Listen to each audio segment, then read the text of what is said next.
So, hello and welcome to this again, I can say, to this short product demo on this Thursday, again, shortly before lunch break. Um, so, as always, this demo will be held in English, and it is one of many upcoming more product demos and webinars.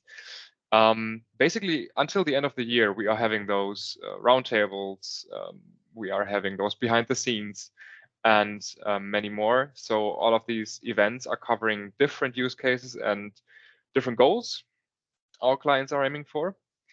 And just like a few words from my direction, basically. So I am Felix, and I am Account and Success Manager at Brame, taking care of the clients in the DACH region. And today I want to show you how quickly gamification can always be used to leverage your individual marketing campaigns. So this is about Sporttip and how it's strengthened its omnichannel approach with gamification. First, I would like to tell you more about Sporttip itself and their use case. And afterwards, as I also did in the past with different use cases, I show you how the game can be built within the Brame software. So important, if you have questions, use the Q&A or in German F&A function of Microsoft Teams, and I will try to answer those questions afterwards. So let's get right into the use case. So who is Sporttip? First of all, Sporttip is the official sports betting provider of Swisslos and one of the two legal sports betting providers in Switzerland. On the online platform of Sporttip, you can place bets in several ways and for many, many different sports. So what was their challenge? So mainly they have different options for participating in those bets. The first option is to participate online directly on the Sporttip website. For this purpose, players need a customer login, as you know, and it's pretty common. So for this customer login, you must provide personal contact details. The second option is an online QR function. So a QR code is issued online, can then be printed out or saved as an image and redeemed at the physical point of sale. This option does not require any contact information from the customer. And the third and final method of betting is to participate directly at the point of sale. Here, it's also not necessary to provide any specific customer data. So although Sporttip can attract many players through the three different methods, only the first one has the possibility to collect more data about players, which could be used, for example, for sending newsletters afterwards.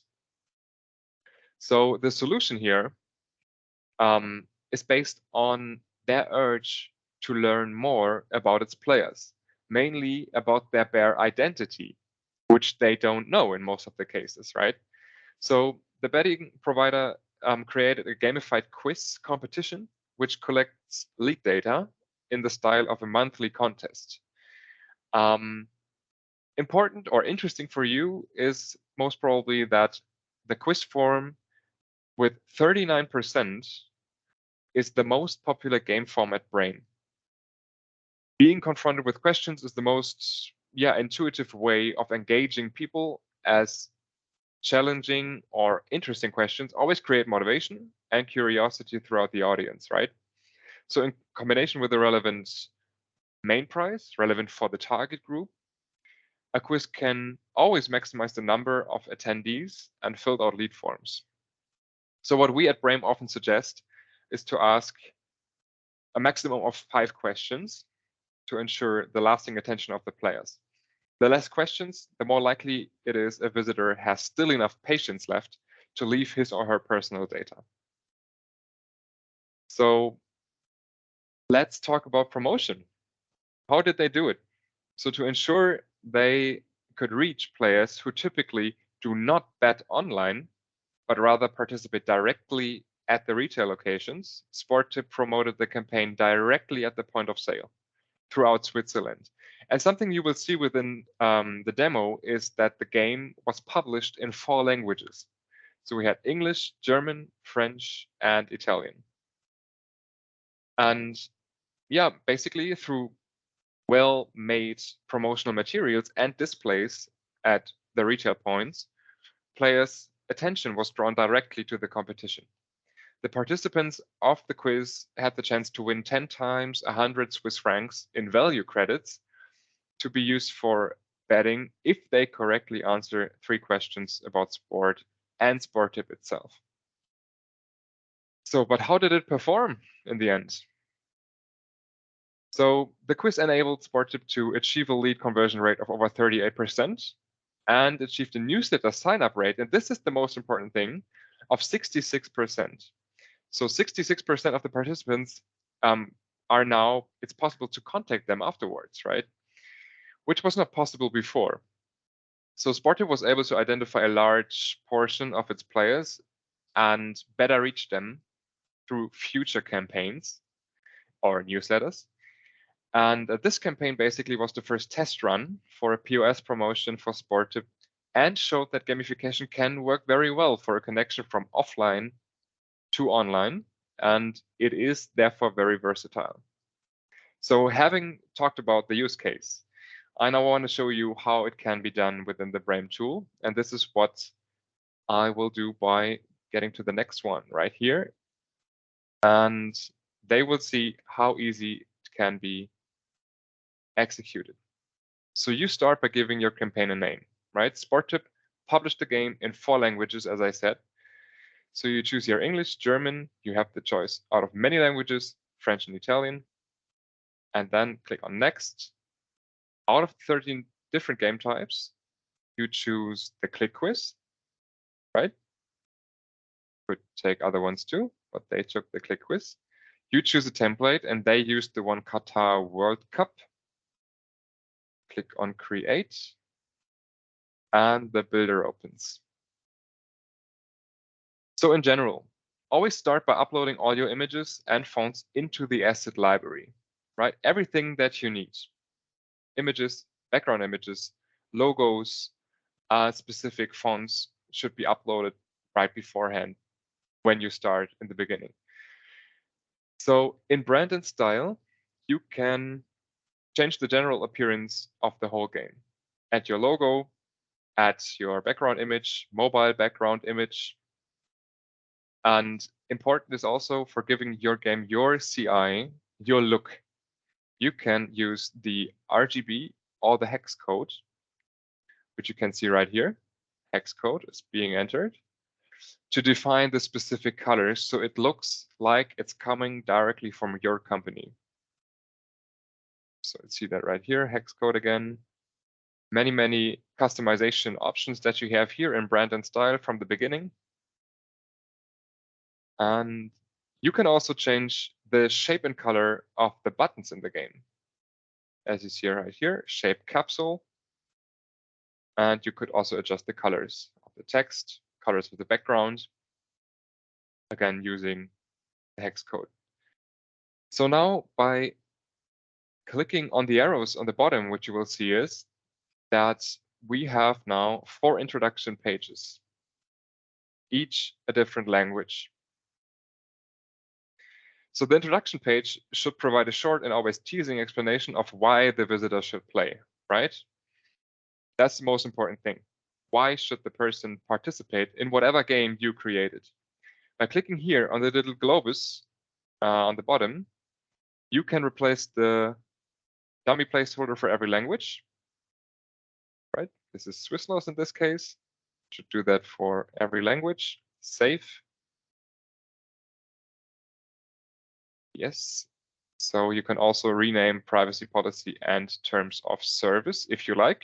In this case, you see it is already translated correctly for every language, so you don't need that. Change the main image, click select, and now you see how it looks on every language introduction page. Heading to the game view, by clicking on the little gear wheel, top right corner, we get into the editor. So this is how you create the questions and the answers for your quiz, right? So for every, and this is why the process is a bit sped up here, For every question, you choose a picture, right? So enter the question itself, as you see here on the top, enter the question text, and then enter your possible answers that can be clicked on throughout the game. Important, it is possible to define up to 4 answers. And what you see are the green dots and the green surrounding define which answer in the end should be the correct one. So that one will appear green when being clicked on, and the other ones will turn red when being clicked on, right? So heading to the registration page, most important, adjust the lead form yourself. So which data do you want to collect? Sporttip wanted to also collect the location of the leads and the age. So they actually added this one to it. The newsletter boxes should be pre-filled, as the Swiss law has been less strict with that in the past. You can change the image again, as you can see. And for every language, the lead form is now automatically translated and ready to go. But what about the results, right? Adjust the outcome page and tell the player if he won or lost the game. By clicking on the little trophy on top right corner, this menu opens and you can choose how many correct answers lead to which outcome. So again, enter a result title here and a description of the result, and replace the dummy image again by Sporttip here. Save that. Confirm. And now it's changed. So Sporttip explained here that the player would be informed via email in case they won, right? So they added additionally links to their website, their Facebook account, and Instagram to the specific respective result pages, which you can do here by just entering the URLs into the respective fields, save, and you see the buttons appear right here on the bottom. So that is exactly why we again here sped up the process a bit. So the respective texts need to be adjusted for every language, right? You have here now the advantage to see, and this is why I will stop in between, how easy the texts actually can be adjusted and to see the process more often. So for French, same texts, and again the picture, confirm, and the same for the text that stands below. Going to Italian. And in case the question comes up, every default text and every box or field is always being instantly set for every language when you choose it in the beginning. Individual texts, as you see here, need to be translated manually, right? So this is something that is often very important to say. Everything by default is translated from the beginning. So Sporttip also wanted to send emails, as I said, in between to every participant regarding, did you win? Did you lose? Did you win the prize or not? So those emails are being sent directly from our system and can also, as you see here, be adjusted easily by yourself. So what you see here now at the top is the black button. This one is the one for confirming the double opt-in. Very, very important topic, as basically every company aims for a double opt-in. And like all the texts, also the button here in the email can be individually adjusted. You see that right here. Exactly. So everything adjusted. Last but not least, something that is important too, terms and conditions. You can use our template and change certain parts, or you link to your own ones. And this is what most of our clients do, actually link to their own ones. So that is basically it. And here I want to just pause for a second. That is how that game is being created. You can now, if you want to publish the link and make it publicly accessible, click on publish and then decide on the fact if you want to collect analytics So this is what is always turned on from the beginning, because it's one of the most interesting things to see how the campaign performs. And this is also what they wanted to do, like analytics like unique visits, unique leads, engagement time, and even more. So that's where you have the choice here. Also very important, do you want to allow multiple registrations? Do you want to make players register again and again with the same email address, or do you want to forbid that? Right? That is the question that you have to ask yourself in the beginning. And so in the end, as you can see here, they took the option of unlimited registrations. This is what oops, now I changed the slide. This is what I want to show you right here. Again, exactly. So they said, hey, we want to know if people are playing more often, if they are not only registering once, but we want to know, are they when are they playing again? How often do they come? So they said, okay, we allow multiple registrations. We say unlimited because you could limit it to 1 per day, for example, to see how often those people which enter their personal information within the lead form are in contact with their brand and are playing, basically. So now everything is set. You say publish. The game is being published, and here's where I stop again for a second. Because what you see right here is you now published the campaign. You have now 4 different live links in every language, right?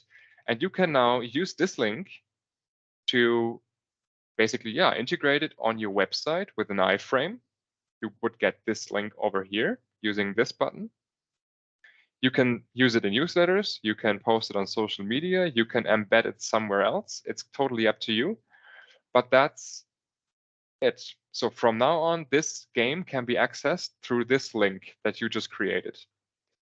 And now let's take a look at the results, because this is how it looks. You have the questions 3, right? And now you get to the register form.